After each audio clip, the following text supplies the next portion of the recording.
Hi friends, good morning. இது Tuesday எடுத்த விலாகுங்க. காலைல எந்திரிச்சோடனே வாசல் பறிக்கி கோலம் போட்டுட்டு நேராக கிச்சனுக்குள்ளே வந்துட்டு இன்றைக்கி கொஞ்சம் லேட்டாக ஆகிடுது. எந்திரிக்கும் போதே 5:30 ஆகிடுது.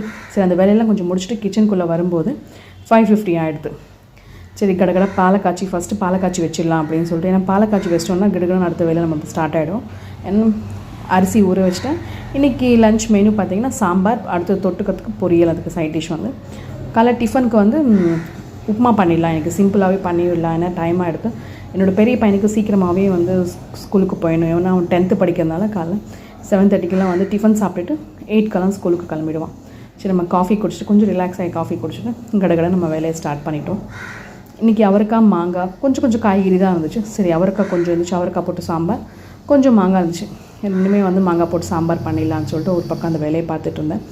நான் எப்போவுமே வந்து சாதம் வந்து குக்கரில் வைக்க மாட்டேன், டைரெக்டாக வந்து நான் வடிச்சிருவேன். சரி, தொட்டுக்கிறதுக்கு வாழைக்காய் பொரியல் பண்ணிட்டேன். நான் கேமரா ஆனில் இருக்குன்னு சொல்லிட்டு நான் பாட்டுக்கு என் வேலையை பார்த்தேன். அப்புறம் தான் தெரியுது நம்ம கேமரா ஆஃப் பண்ணி இருக்குன்னு சொல்லிட்டு. சரி, உப்புமா சட்டுன்னு பண்ணிருந்தால் இந்த மாதிரி நான் பண்ணிவிடுவேன், சீக்கிரம் பண்ணலான்னு சொல்லிட்டு அதுலேயே ரவையெல்லாம் வறுத்துட்டு வெந்நீரை விட்டுடுவேன். அடுத்து பசங்களுக்கு லஞ்ச் பேக் பண்ணியாச்சு, அண்ட் ஹஸ்பண்டுக்கு லஞ்ச் பேக் பண்ணியாச்சு.